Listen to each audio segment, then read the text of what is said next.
Би өнгөрсөн жил Колумбийн засгийн газрын болон Нүүбийн хүүхдийн сангийн урилгаар Колумбод дэлхийн шийдвэр гаргагчдын яг энэ хүүхд хамгааллын талын бодлогын талаар олон улсын хуралд оролцсон. Тэнд бол яг л энэ дээрлэхэлтийн талаар, цахим дээрлэхэлтийн талаар ярьсан. Тэгээ хамгийн гол асуудал нь юу юм бэ гэхээр энэ цахим дээрлэхэлт нь өөрөө, цахим ялгуурлан гадуурхалт нь өөрөө хүүхдүүдийг амиа хорлоход хүргээд байна. Өөрөө өөрсдөө хамгаалж чадахгүй байгаа тэр субъектыг яаж хамгаалах вэ гэдгийг яриад байгаа байхгүй. Тэгэхээр манай Монгол улс ч гэсэн амиа хорлолтоороо за дэлхийд одоо 3-т орж бүс нутагтаа тэргүүлдэг. Яагаад хүн ам цөөтөө мөртлөөсөө тэргүүлээд байна вэ гэхээр тухайн хүн амын бүлэгт нь эзлэх индексээр тооцдог байхгүй. 2023 оны датаг авч үзэхэд жилд 502 хүн амиа хорлсон. Сард 40 хүн гэсэн үг. 5-аас 9 насны 1 хүүхэд, 10-аас 14 насны 11 хүүхэд, 15-аас 19 насны 35 хүүхэд амиа хорлсон. Сүүлийн 5 жилийн дата 19-с 23 онд нийт 19 нас хүртэлх 253 хүүхэд амиа хорлсон байна. Яагаад гэдэг учир шалтгааныг бид нар мэдэхгүй шүү дээ. Бид нар зүгээр амиа хорлсон гэдэг л дата байна. Энэ дээр хэн ч ажиллахгүй байгаа.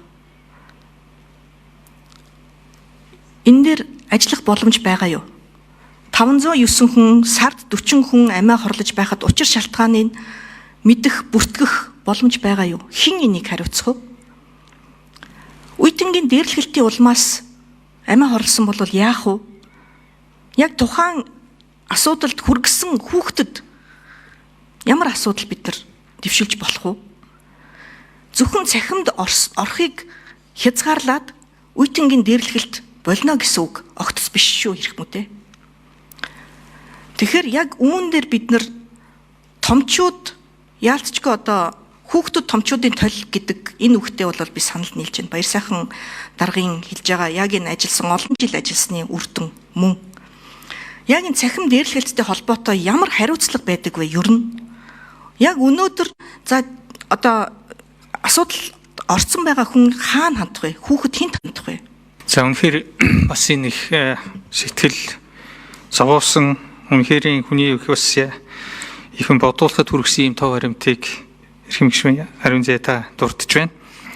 Үнэхээр өнөөдрийн нийгмийн бухимдал, өнөөдрийн энэ цахим орчинд дахь дээрлэхэлт бол хүүхдийг маш их сэтгэл санааныг үнзгий юм хямралд оруулж заавалмаар амиа орлоход одоо хүргэж байгаа тохиолдолж гарсан ийм тохиолдлуудыг би хэд хэдийг мэдэх юм байна. Тэгэхээр ер нь бол бид ингэж анхаарч харж байгаахгүй бол та бүхэн мэдж байгаа нэг бол Blue Whale гэдэг нэг айхтар ийм сайт юунууд яваад хүүхдүүд амиа орлсон тохиолдлуудаас гарч исэн нэлээд хэдэн жилийн өмнө ингэж энэ дээр анхаарах хэрэгтэй. Тэгэхээр энэ дээр нарийн тоо баримт юуны хувьд бол манай энэ хүүхэд хамгааллынхан гэр бүл хүүхэд хөдөлмөрийн гэр бүл хөдөлмөр нийгмийн хамгааллын яамныхан хариулах байхаа гэж бодож байна. Ерөн зүгээр энэ цахим дээрлэхэлт бол их хурхагтай. Одоо нэг сургуулийн орчинд хоёр хүүхдийн хооронд асуудал үүс тэндээ явчихна. Гэтэл цахим дээрлэхэлт бол хүн болгон мэдчихдэг. Тэгээ энэ их эвгүй юм учраас энэ асуудлыг бол шийдвэрлэхэд бас нэг талаараа бидний энэ яриад байгаа энэ зохицуулах тухай энэ хууль бас хувь нэмрээ оруулна гэж бодож байна. Гэхдээ таны яг хэлдэгчлэн энэ зөвхөн энийг шийдснээр асуудлыг бүрэн шийдвэрлэж байгаа ерөөсөө биш. Зөв соёлыг хэрхэн бүрдүүлэх вэ? Эцгийн оролцоо, тэр сургууль дээр байгаа нийгмийн ажилтан, сэтгэл зүйчийн, ялангуяа анги удирдсан багшийн оролцоонуудыг хэрхэн хангаж явах вэ гэдэг туйлын чухал. За хүүхэд хамгааллыг хариуцсан бас одоо ажилтнууд хорон дээр байгаа. Энэ хүмүүсийг ч гэсэн татан оруулах, ингээд эрсдэлтэй гэр бүл дээр хамгаалтын үйл ажиллагааг явуулах гэтэргээд энэ ажлууд бас нэлээд ажлууд хийгдэв юм байлээ. За энэ талаар тодруулж хариулна уу гэж урьж байна. За гэр бүл хөдөлмөр нийгмийн хамгааллын харьяа хүүхд гэр бүлийн хөгжлийн ерөнхий газар за улсын хэмжээнд 21 аймаг 9 дүүрэгт салбар нэгжүүдтэй улсын хэмжээнд 34 хүүхдийн эрхийн улсын байцаагч ажиллаж байгаа. За аливаа хүүхдийн амиа хорлсон хэрэгт цагдаагийн байгууллагаас дуудлага өгсөн тохиолдолд очдог. Хүүхдийн эрхийн улсын байцаагч очиж одоо кейс дээр ажилладаг. За ихэвчлэн мөрдөн шалгах ажиллагааны нууц гэдэг үндслэлээр хүүхдийн эрхийн байцаагчийг ажилуулах тийм боломж ус хязгаарлагдмал байдаг. За харин сургуулийн орчинд за ялангуяа хүүхдийн амьдрах дотор байранд ийм одоо харамсалтай тохиолдол гарсан тохиолдолд хүүхдийн эрхийн улсын байцаагч очиж хамтран ажиллаж нөхцөл байдлын дүн шинжилгээг их асран хамгаалагчтай нь уулзч ярилцах, за анхан шатны наацхийн дүгнэлтүүдийг хийх боломж байдаг. За түүнээс яг энэ гэмтэргийн шин чанартай үйлдэлт байсан уу, аль эсвэл энэ ямар учир шалтгаантай гэдэг яг цагдаагийн байгууллага Гүцэж хариулах уу? 9 дугаар микрофон. За цагдаагийн байгууллага. Мөрдөн байцаах албаны хүүхдийн эсрэг болон хүүхдээс үйлдсэн гэмтрэг мөрдөн шалах хэлцэн дарга хурандаа мөнгөтэй байна. За цагдаагийн байгууллага гэмтрийн талаарх гомдол мэдээллийг хүлээн авч шалгадаг. За хүүхд хамгааллын тухай хуулийн дээр бол үе тэнгийн дээрлэлтийн асуудлыг бол хэлбэрүүд нь тодорхой зааж өгсөн байдаг. За үе тэнгийн дээрлэлтийн улмаас одоо магадгүй насанд амь насаа хорлсон үндсэл тогтоогдох юм бол за холбогдох одоо насан дээр өгөө этгээд эрүүг хариуцлага татагдах субъектийн насанд хамаарсан эсхээс хамаарат эрүүг хариуцлагад одоо цааш нь үргэлжлүүлэн шалгах эсэх асуудлыг шийдвэрлэдэг. За цагдаагийн байгуулвал гэмтэр зөрчлийг шалгахдаа үйлдэгдэх болсон шалтгаан нөхцөлийг одоо тогтоож за энэс бас тодорхой урьдчилан сэргийлэх ажлуудыг бол бас зохион байгуулдаг. Мөнх дарга нэг ийм асууж явах шиг байна шүү дээ. Би ариун цай гишүүний юмнаас тодруулаад асуучих. Яг хэдэн хувь нь одоо ингээд сард 40 гэсэн баха те. Ингээд цахимтай хэдэн хувь нь яг холбоотой байна вэ? Ийм тоо баримт байна уу гэж асууж явах шиг байна шүү дээ. За тийм тоо бол одоо яг тодорхой бол байхгүй. Би тийм мэдээ байхгүй гэдгийг мэдж байгаа учраас байгаа юу гэж асууж байгаа. Энэ асуултаараа би юу хэлэх гээд байна вэ гэхээр бид нар учир шалтгаантай тэмцэх ёстой байхгүй юу? Яагаад сард 40 хүн амиа хорлоод байгаа юм бэ? Би зөвхөн хүүхэд яриаггүй. Яагаад жилдээ 500 хүн Монгол улсад амиа хорлоод байгаа юм бэ? Учир шалтгааныг бид нар мэдж чадах юм бол түүнийг арилгахын төлөө бид нар бодлого дэвшүүлж чаднаа.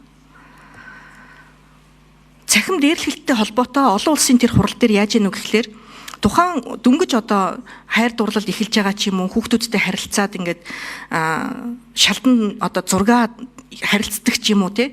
Тэгээ ийм эмзэг зургийг чинь би дэлгэн шүү. Би энийг чинь одоо скриншотыг олон нийтэд тавина шүү гэж айлган сүрдүүлж мөнгө төгрөг нэгтэг, дээрлэгдэг. Эсвэл зургийг аваад тавьдаг. Яаж хамгаалах вэ? Хамгаалагч За таны хэлсэн саналуудыг ойлгож авлаа. Цаашдаа одоо энэ амиа хорлоход хүргэж байгаа шалтгаан нөхцөлийг бол одоо цаашгүй тогтоох нь бол зүй ёсны эргээ нэг одоо бас ойлголоо.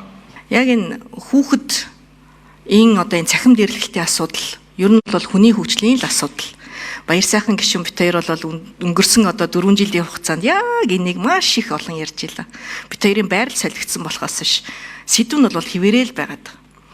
Тэгэхээр энэ бол өөр хүний хөгжлийн асуудал юм аа. Энэ бол зөвхөн гэр бүл хөтөлмөр нийгмийн хамгааллын яам ч юм уу, боловсролын яам ч юм уу, цагдаагийн газар ч юм уу асуудал огтос биш ээ. Тэгэхээр энэ дээр бол бүх нийтээр анхаарах ёстой. Хүнийг дээрлэхэж угаасаа болохгүй. Том хүнч бай, жоохон хүүхэдч бай. Тэгэхээр хариуцлагын тодорхой болгох хэрэгтэй. Хуулиудаа хэрэгжүүлэх хэрэгтэй. Хүнээ хөгжүүлэх хэрэгтэй. Бүх байнгын хороодоор энэ асуудлуудаа ярьж яваарай. Монгол улс хүний эрхийн мэдрэмж үнэхээр өндөр.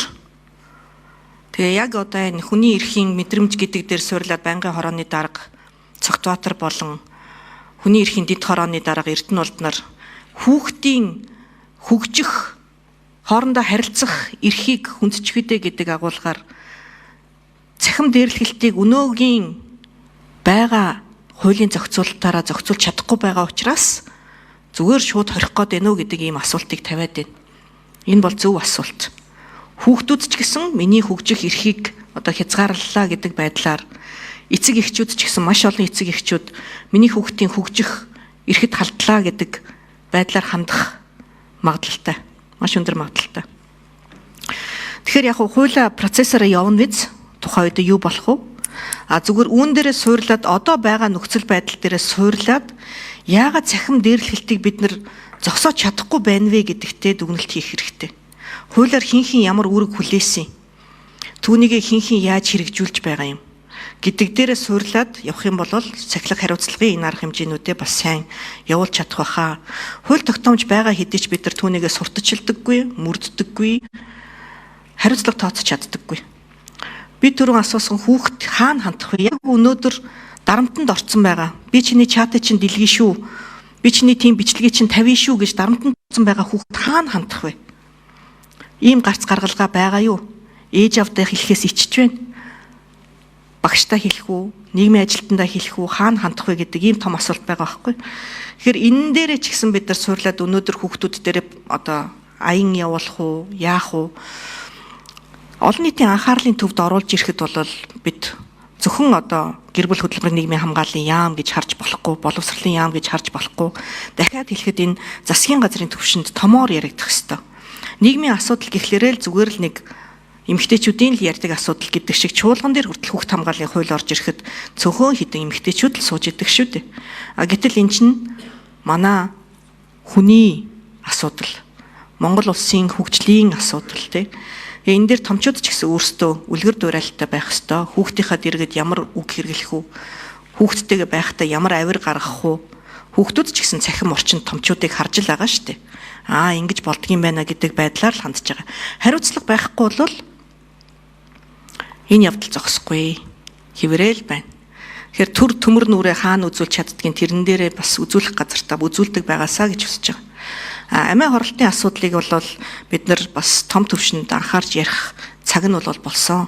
Сард 40 хүн гэдэг бол маш харамсалтай. Тэгээ үүн дээр тодорхой учир шалтгаанууд байдаг бол түүнийгээ одоо бас хуваалцахыг хүсэж байна. Тэгээ түүн дээрээ суурлаад бас бодлогоодыг, хөтөлбөрүүдийг тусгайлж гаргаж олон нийтэд мэдээлэхгүй ч гэсэн төрийн байгууллагууд зайлшгүй хамтарч ажиллах хэрэгцээ шаардлага байна гэж үзэж байна. Баярлалаа.